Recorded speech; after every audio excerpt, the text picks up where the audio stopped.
ഞാൻ നിന്നോട് മര്യാദയ്ക്ക് ഒരു കാര്യം പറഞ്ഞേക്കാം. ഈ പയ്യൻ വളരെ നല്ലവനാണ്.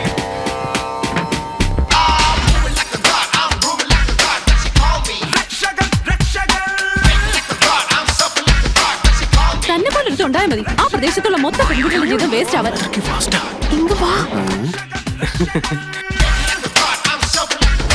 ഓർഡർ ചെയ്ത പിസ ക്യാൻസൽ ആയി പോയ വിഷമത്തിൽ ഞാൻ റോഡിൽ മൂഡ് ഓഫ് ആയിട്ടിരിക്കുകയായിരുന്നു. അപ്പൊ കിലുകിലാന്നൊരു പെണ്ണിന്റെ ശബ്ദം കേട്ടു.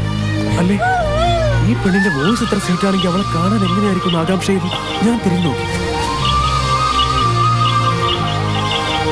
കണ്ടോടാ, നിന്റെ മോള് സ്വർണ്ണ മെഡൽ വാങ്ങിയത്. കോളേജ് മാഗസിനിൽ ഫോട്ടോ വന്നിരിക്കുന്നു. ആരാടിയത്? നീ പറഞ്ഞില്ലായിരുന്നോ? ആ കുയിലാണ്. ഞാൻ പറഞ്ഞത് നിന്നോടല്ല, കുയിലിനോടാ. മനുഷ്യരാരും നിന്നെ പ്രേമിക്കില്ലേ?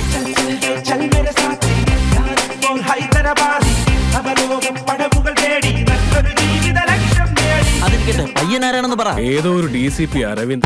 ആ പെണ്ണിന്റെ റേഞ്ച് എന്താണെന്ന് എനിക്കറിയോ? അവളെ ഞാൻ മഹാറാണിയാക്കും. മഹാറാണിയാക്കൂടാ ഞാൻ. നാളെ നേരം വെളുത്താൻ നിന്റെ ശവം പോലും ഞാൻ വെച്ചേക്കില്ല. എനിക്ക് കളയാൻ 15 മിനിറ്റ് സമയമില്ല. 3 പേര് വെച്ച് വരികയാണെങ്കിൽ 5 മിനിറ്റ് കൊണ്ട് കാര്യം. സിനിമയിൽ അഭിനയിക്കാം സാർ. സഡൻലി ഇത്ര പെട്ടെന്നോ? സിനിമയിലോ? ഹീറോ ഒക്കെ ആയിട്ട് ഇത്തവണ എന്ത് റിസ്ക് ആണെങ്കിലും ഞാൻ ചെയ്യാം സാർ. നമ്മുടെ ആൾക്കാരെല്ലാം പിടിച്ച് കള്ളക്കേസിൽ കൊടുക്കുക സാർ. സൂര്യനാരായണ, നിന്റെ കുടുംബം ഞാൻ കുളം തോണ്ടു. ഞാൻ എന്ത് ചെയ്താലും പണം കൊടുക്കുന്ന പതിവേ എനിക്ക്.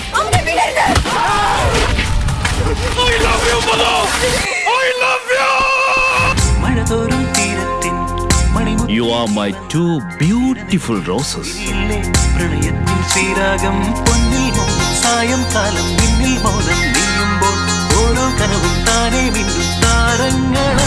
സിനിമ എന്ന് വെച്ചാലേ റിസ്കാ. Shot നന്നായിരുന്നാലല്ലേ cinema നന്നാകുള്ളൂ. അവൻ എന്തെങ്കിലും പറ്റിയ അത് പബ്ലിസിറ്റി. കഷ്ടപ്പെട്ടു